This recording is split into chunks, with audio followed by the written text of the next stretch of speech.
बच्चों, आज हम पढ़ेंगे अकाउंट का 4th चैप्टर लेन देनों का अभिलेखन। खाते बनाने हमने सीखे, जर्नल एंट्री करनी हमने सीखी। अब हम पढ़ेंगे रिकॉर्ड टू ट्रांसलेशन 2। ठीक है, 4th चैप्टर है आपका। इसमें देखिए क्या क्या चीज़ें हैं। इसमें आपका एक तो इंट्रोडक्शन है, रोकड़ बही के बारे में बताया गया है, कैश बुक के बारे में। एक स्तंभ है रोकड़ बही में खतौनी यानी कि एंट्री कैसे हो। देखिए हम पढ़ते हैं इसका पहले इंट्रोडक्शन। देखिए क्या है, जैसा कि पिछले अध्ययन में बताया गया है कि सभी व्यावसायिक लेन देन यानी कि जितने भी व्यवसाय में होने वाले लेन देन का प्रारंभिक लेखा रोजनामचा नामक पुस्तक में लिखा जाता है ना। रोजनामचा हमने पिछले बनाया, जर्नल एंट्री जिसमें की थी। उसके बाद रोजनामचा से खाता बही में खतौनी यानी कि फिर हमने लेज़र में एंट्री की थी। ऐसे व्यापारिक संगठन जहाँ पर लेन देन की संख्या कम मात्रा में होती है, जहाँ पर लेन देन की जो संख्या होती है वो कम होती है, वे अपने सभी लेन देनों को रोजनामचा में अपलिखित कर सकते हैं। यानी कि जो भी जितने भी सारे काम लेन देन होंगे जो कम मात्रा में होते हैं उसको वो कहाँ लिखते हैं, अपना जर्नल एंट्री करते हैं। परंतु बड़े व्यापारिक संगठनों में जहाँ प्रतिदिन बड़ी संख्या में लेन देन होते हैं, जब बात बड़े बिजनेस की आती है तो वहाँ पर बड़े लेन देन होते हैं, उनके लिए सभी लेन देनों को रोजनामचा में अपलिखित करना एक कठिन कार्य हो जाता है। मतलब मुश्किल हो जाता है अपना जर्नल एंट्री में उसको मैनेज करना। इसलिए व्यावसायिक लेन देनों की शीघ्रता एवं शुद्धता से अभिलेखन के लिए रोजनामचा का वर्गीकरण कुछ सहायक बहियों के रूप में किया गया। यानी कि जर्नल से ही हम कुछ एंट्रियां जो बनाते हैं उसका कुछ रूप लिया है, उसको सहायक बहियों के रूप में लिया है। कुछ व्यापारिक लेन देन की प्रकृति पुनरावर्ती होने वाली होती है, यानी कि बार बार एक ही कार्य को कई बार किया जा सकता है। ऐसे जैसे कैश आना कैश जाना कई बार होते हैं बिजनेस में, ठीक है। तो उसके लिए क्या किया गया, ऐसे लेन देनों को सरलता से विशिष्ट सहायक बहियों में अपलिखित किया जाता है। उदाहरण के लिए सभी रोकड़ संबंधी लेन देन के लिए एक पृथक बही, यानी कि उसमें सिर्फ कैश के बारे में ही एंट्री होगी, है ना। जैसे हम लेसन में कैश का अकाउंट अलग बनाते हैं, सेल्स का अलग बनाते हैं और परचेज़ का अलग बनाते हैं, ऐसे ही जितने भी सारे हम कैश से संबंधित लेन देन कर रहे हैं उसके लिए एक अलग ही अकाउंट बनेगा। उधार क्रय के लिए अलग, यानी कि जो उधार हमने ख़रीदा है माल उसके लिए अलग, उधार बिक्री के लिए अलग। इन रोजनामचे में विशिष्ट बहियों को सहायक बही या दैनिक बही कहते हैं। ऐसी रोजनामचे की जो विशिष्ट बही होती है उन्हें क्या कहेंगे हम, हेल्पिंग बुक या दैनिक यानी कि डेली बैंकिंग बुक कहेंगे। वह लेन देन जिसका अभिलेखन किसी सहायक बही में नहीं होता उसको अन्य रोजनामचा में अपलिखित किया जाता है, उसको हम अन्य जर्नल एंट्री में डाल देते हैं। इन रोजनामचों को मुख्य रोजनामचा कहते हैं। लेखांकन में सहायक बहियों का प्रयोग करते समय की भी बचत की जाती है, श्रम का भी विभाजन होता है, यानी कि ज़्यादा मेहनत भी नहीं करनी पड़ती। इसका जो उद्देश्य है, विशिष्ट उद्देश्यों की बहियों पर चर्चा करें यदि हम, सबसे पहले क्या बनता है, कैश बुक, परचेज बुक, क्रय वापसी बुक, सेल्स बुक, विक्रय वापसी बुक और मुख्य रोजनामचा। यानी कि एक तो हमारी कैश बुक की, purchase book, purchase return book, sales book, sales return book और जर्नल प्रॉपर। इसमें हम 1 बाय 1 पढ़ेंगे। तो सबसे पहले हम पढ़ेंगे कैश बुक के बारे में कि क्या होती है कैश बुक। जैसे कि हमने ऊपर बताया कि कैश बुक में सिर्फ वही एंट्री होंगी या उसी के बारे में डिटेल्स भरी जाएंगी जो कैश से संबंधित होंगी, है ना। रोकड़ बही वह पुस्तक है जिसमें समस्त नगद प्राप्तियों एवं नगद भुगतानों का लेखांकन किया जाता है। इसमें क्या, जो समस्त नगद प्राप्तियां हैं और नगद भुगतान है, जितना भी हमारे बिजनेस में आया और जितना हमारे बिजनेस से गया उसका लेखांकन किया जाएगा, यानी कि उसकी एंट्री की जाएगी। एक व्यवसाय में रोकड़ से संबंधित लेन देनों की संख्या बड़ी मात्रा में होती है ना। अतः उन सभी लेन देनों को रोजनामचा में लिखना अव्यावहारिक एवं असुविधाजनक होता है। इसलिए नगद लेन देन को लिखित लेखांकित करने हेतु एक पृथक बही बनाना आवश्यक हो जाता है। रोकड़ बही एक लोकप्रिय पुस्तक है, यानी कि सबसे ज़्यादा यूजफुल है ये। इस बही की सहायता से किसी भी समय रोकड़ अथवा बैंक शेष का पता लगाया जा सकता है। जितने भी हमारे बैंक बैलेंस है या हमारा कैश है उसको हम आसानी से पता कर सकते हैं। इसलिए व्यापार छोटा हो या बड़ा, लाभार्जन उद्देश्य यानी कि लाभ के उद्देश्य से होने वाली कंपनी या कोई भी संस्था हो या गैर लाभकारी संस्था, सभी रोकड़ बही अवश्य तैयार करते हैं। सबको ये बनानी ही होती है, क्योंकि इसके बिना तो बिजनेस होना असंभव है।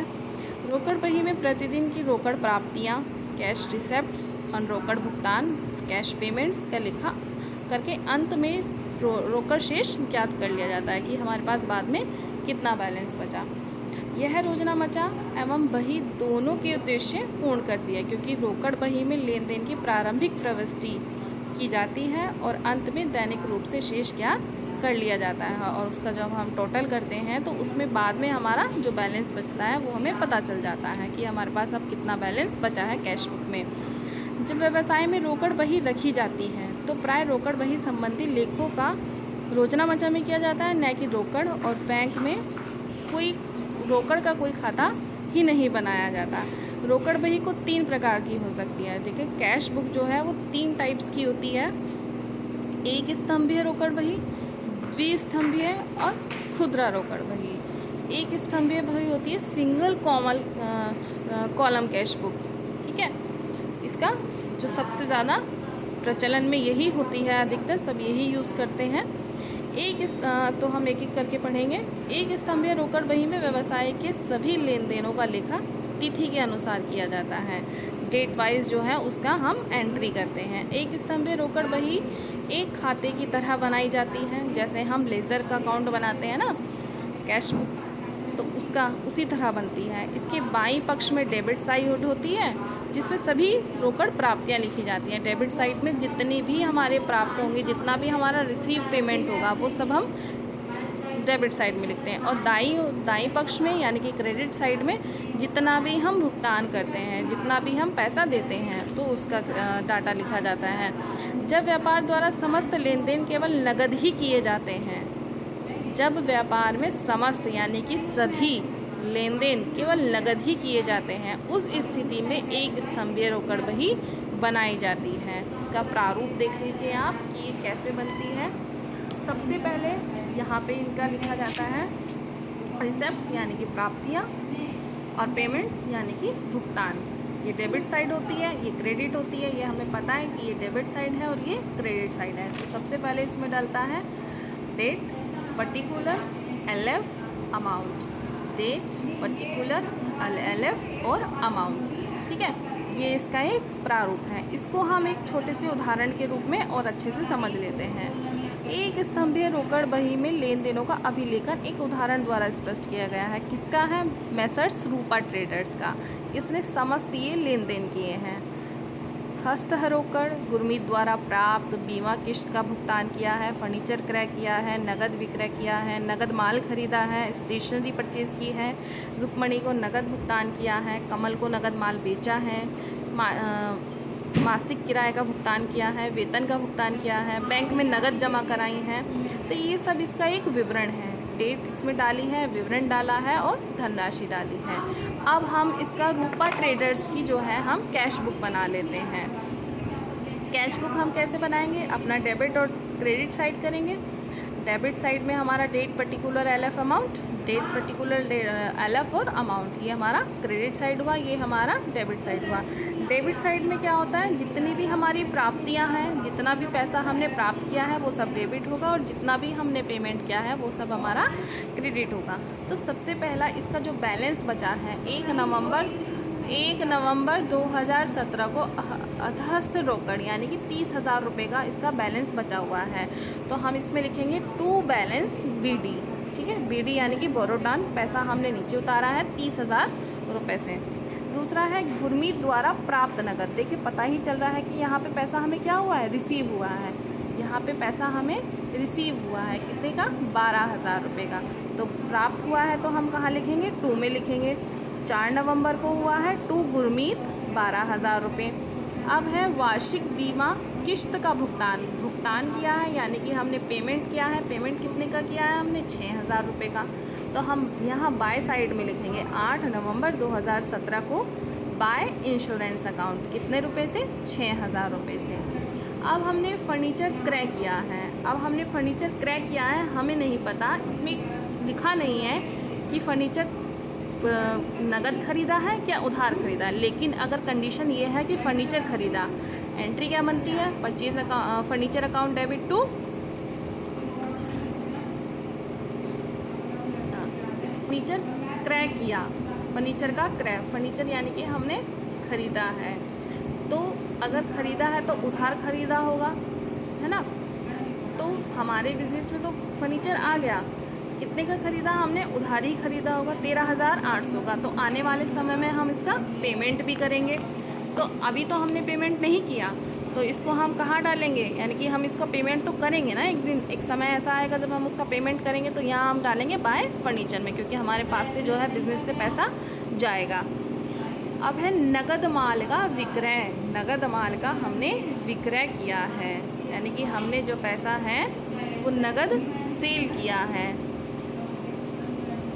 माल का नगद विक्रय, यानी कि इस कंडीशन में पैसा जो है हमारे पास आ रहा है। कितना 1,000 रुपये, 28,000 रुपये। तो हम 28,000 कहाँ दिखाएंगे, टू में दिखाएंगे, टू सेल्स अकाउंट 28,000 रुपये से।